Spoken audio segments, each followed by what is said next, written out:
Alice Roosevelt Longworth.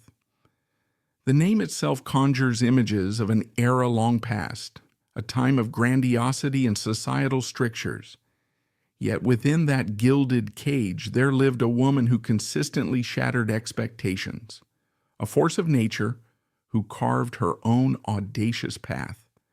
She wasn't just a president's daughter, she was a dazzling, defiant, and delightfully dangerous spirit who danced to the beat of her own drum, leaving a trail of witty remarks and bewildered dignitaries in her wake. Forget the demure damsels of the Gilded Age.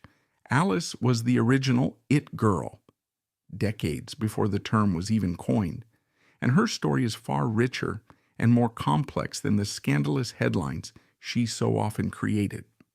Born into the powerful Roosevelt dynasty in 1884, Alice's entry into the world was marked by profound tragedy. Just 2 days after her birth, her paternal grandmother passed away from typhoid fever. Hours later, her young mother, Alice Hathaway Lee Roosevelt, also succumbed to undiagnosed kidney failure. This double blow devastated her father, Theodore Roosevelt, to such an extent that he found himself unable to utter his late wife's name. He even omitted her name from his autobiography. In his grief, he retreated to his ranch in North Dakota, leaving infant Alice in the care of his sister Anna, affectionately known as Bamie. Theodore never called his daughter Alice, preferring Baby Lee, and even as an adult, she often preferred Mrs. L to her given name. This early abandonment, born of unspeakable sorrow, cast a long shadow over Alice's formative years. Bamie provided a much-needed anchor, offering stability and structure to the life of an orphaned child. She was a strong, practical woman who deeply influenced Alice's development. However, when Alice was 2, her father remarried Edith Kermit Caro. Edith, a strong-willed woman herself, immediately found her stepdaughter to be a constant challenge. It's said Edith once remarked that if Alice's biological mother had lived, she would have bored Theodore to death. There was an undeniable tension, a subtle competition for attention, that simmered beneath the surface of their relationship, undoubtedly shaping Alice's rebellious and attention-seeking nature. She once threatened to do something disgraceful if sent to a conservative school, a testament to her innate defiance. Yet, in later years, Alice would grudgingly admit admiration for Edith's wit and acknowledge that her stepmother had treated her fairly and with grace. This complex family dynamic, steeped in loss and a yearning for connection, laid the foundation for the extraordinary woman Alice would become. Despite receiving nurturing from her Aunt Bamie and later her stepmother Edith, Alice still felt a certain void in her relationship with her busy father. Theodore Roosevelt, a man of action and ambition, was often consumed by his political career. The grief of losing his first wife made it difficult for him to give his full attention to the daughter who bore his late wife's name. Alice, an intelligent, quick-witted, and energetic child, quickly realized that the best way to get her father's attention was through rebellious and shocking behavior. This created a pattern of interaction between father and daughter that would last throughout their lives. Alice would do something bold and attention-grabbing, and Theodore would be both exasperated and secretly proud. One of the lesser-known anecdotes from Alice's childhood involves her love for books and her thirst for learning. While her image is often associated with rebellion, Alice was actually highly intelligent and possessed a sharp wit. She read extensively, particularly history and biography, which helped her develop the keen political and social analytical skills she would later display.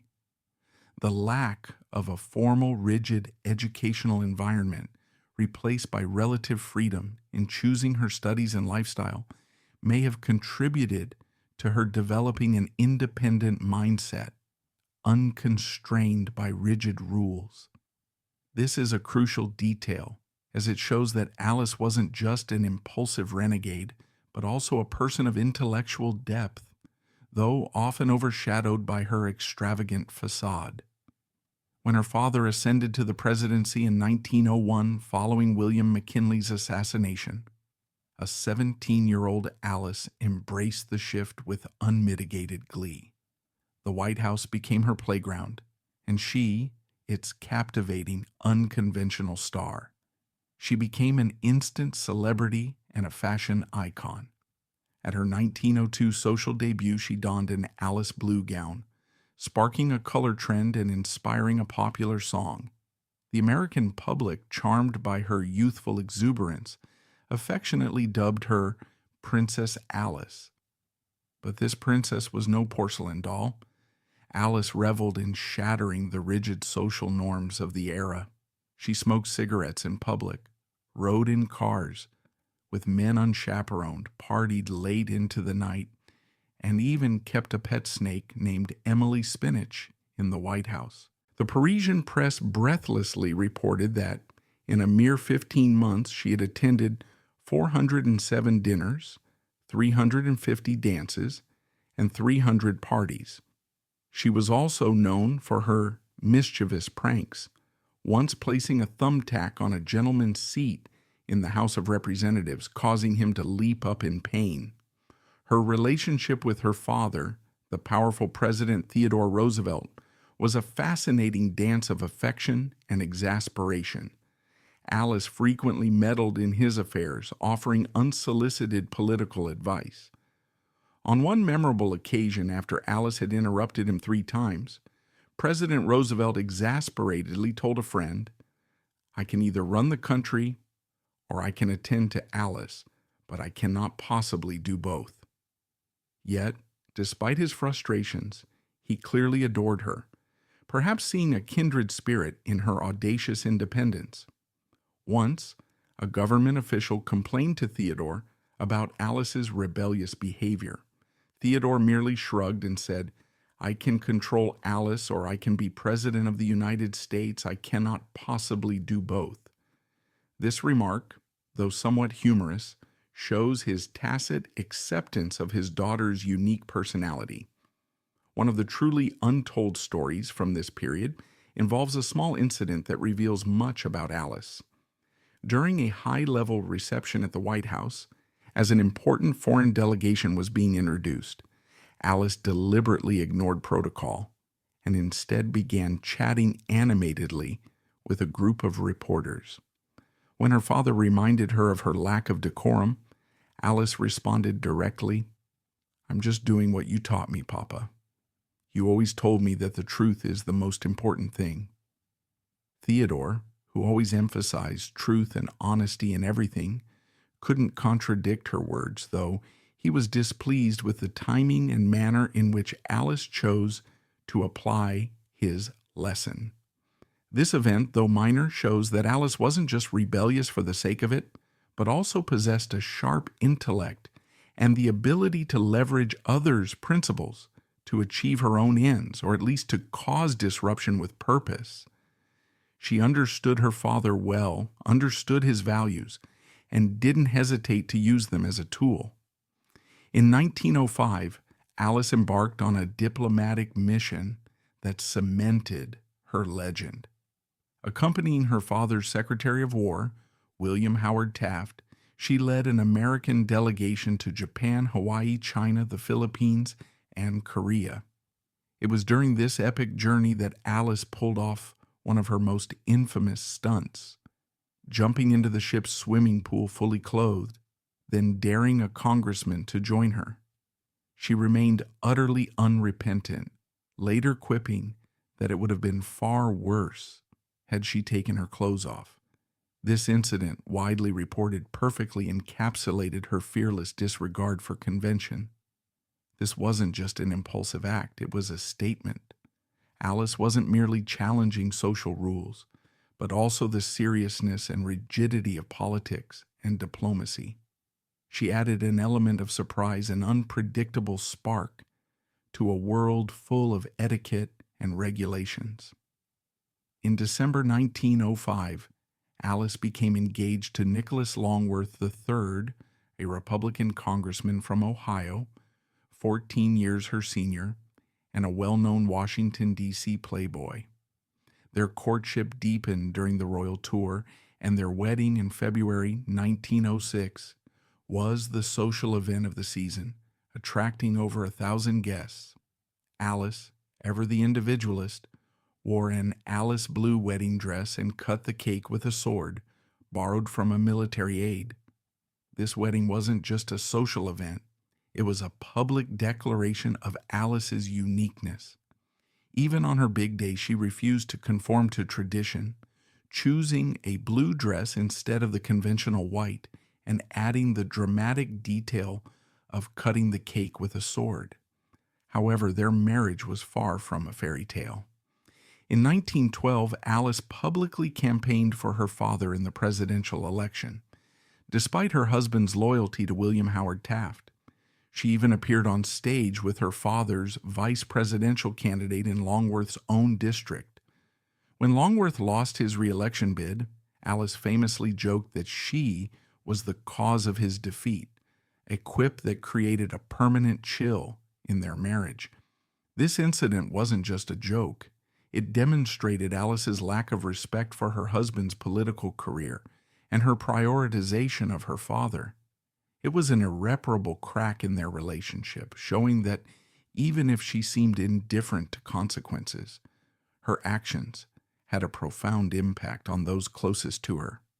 Behind the dazzling facade, Alice's marriage was riddled with infidelity, a thinly veiled secret in Washington. Her most enduring affair was with Senator William Borah.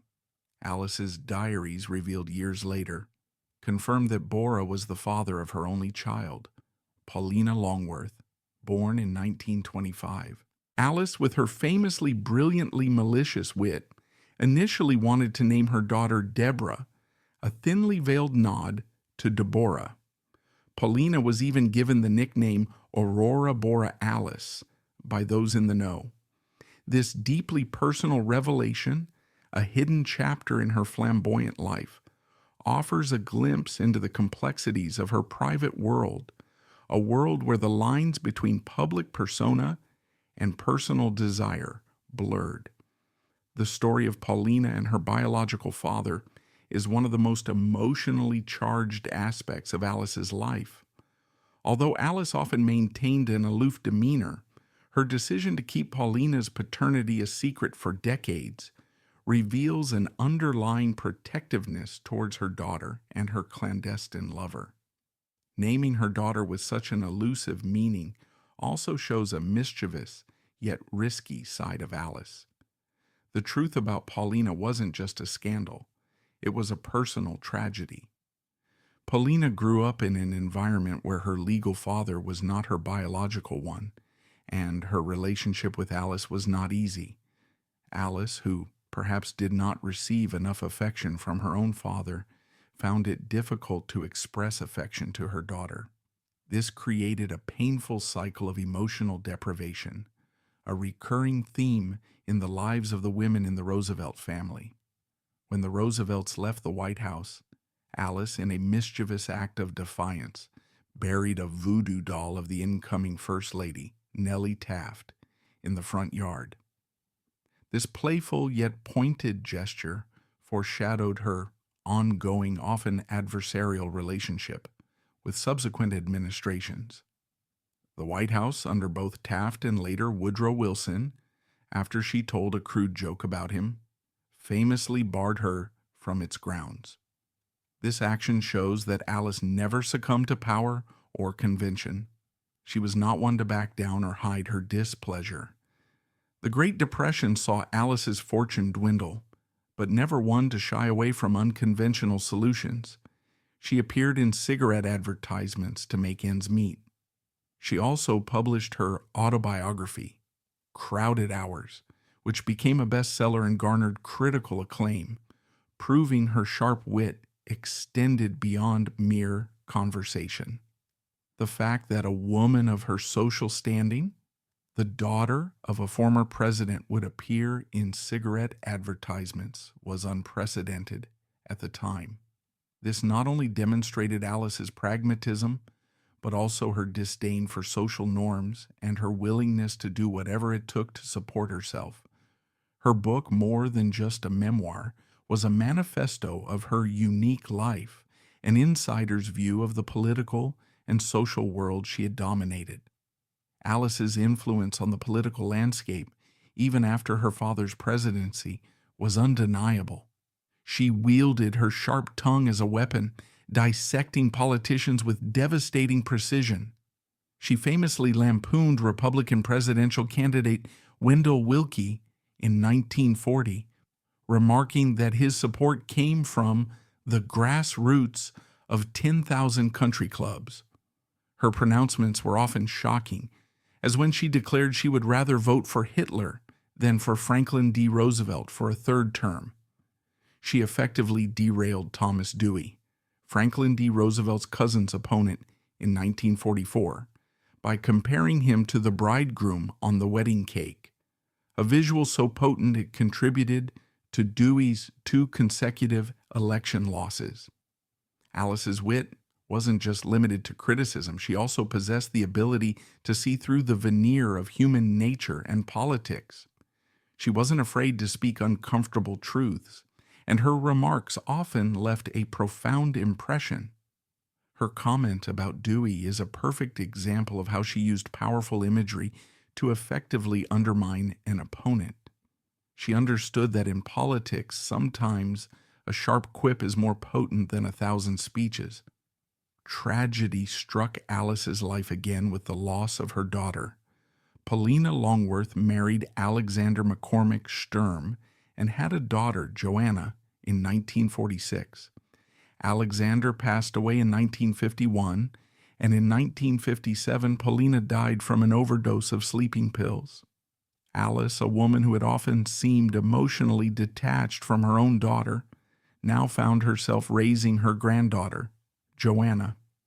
In stark contrast to her relationship with Paulina, Alice doted on Joanna, and the two forged an incredibly close bond, offering a poignant testament to the enduring human capacity for love and connection, even in the face of immense loss.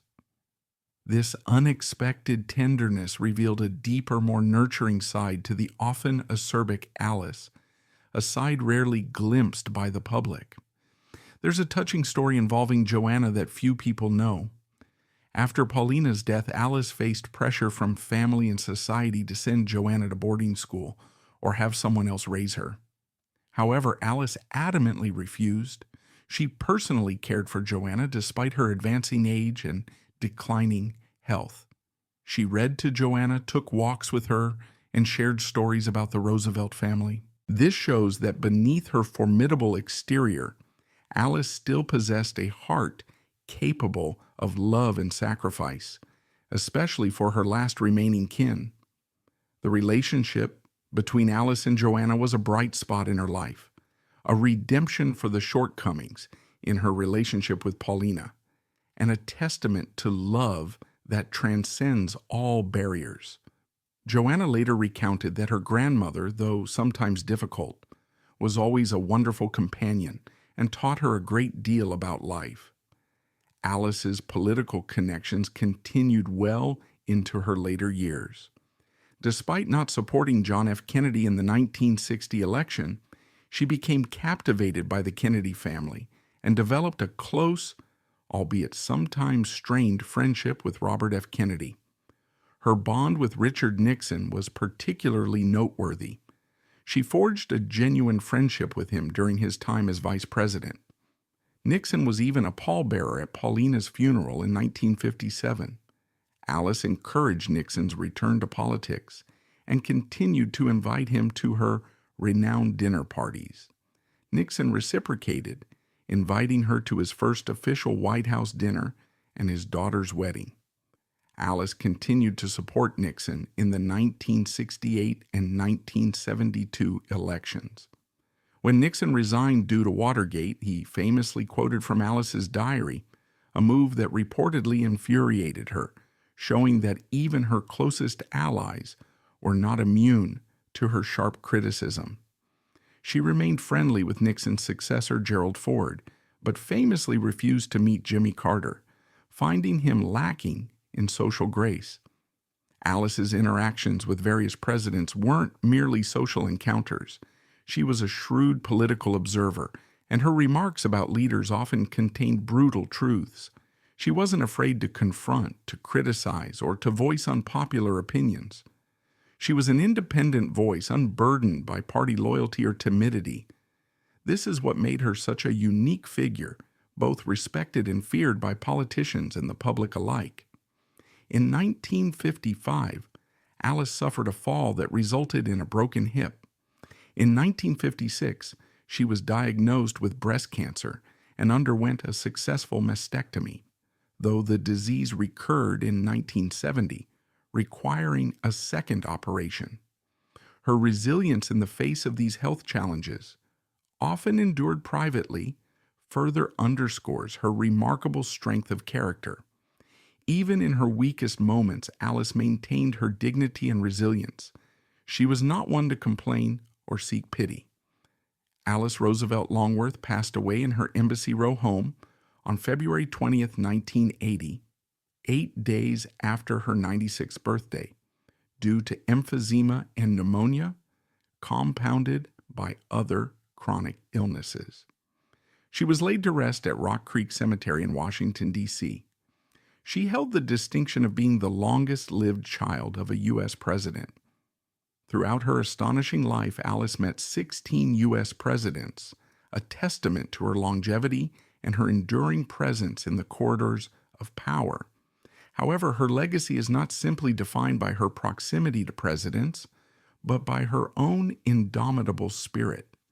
She was renowned for her acerbic wit, perhaps best encapsulated by her famous pillow, embroidered with the words, "If you can't say anything good about anybody, come sit right here by me." Her sharp retorts were legendary, such as her put-down to Senator Joseph McCarthy. "Senator McCarthy, you won't be calling me Alice. Truck drivers, garbage collectors, and the policemen on my beat may call me Alice, but you may not." She once told President Lyndon B. Johnson that she wore wide-brimmed hats so he couldn't kiss her. She unabashedly declared herself a hedonist, living life on her own terms, embracing pleasure and rejecting conventions. Alice Roosevelt Longworth was a woman who dared to be herself in an age that demanded conformity. She was a living paradox, a deeply human figure born of privilege and pain, who carved out a unique space for herself through sheer force of personality. Her life was a vibrant tapestry of triumphs and heartbreaks, public spectacle and private sorrow. What can we learn from Alice? Perhaps that authenticity, even if it's messy and unconventional, can be its own form of power. That wit and intelligence can be wielded with devastating effect, and that sometimes the most compelling narratives are found not in grand pronouncements, but in the small, often rebellious acts of individuals who simply refuse to be anything but themselves. Her story lingers, a reminder that even in the annals of history, some figures simply cannot be contained.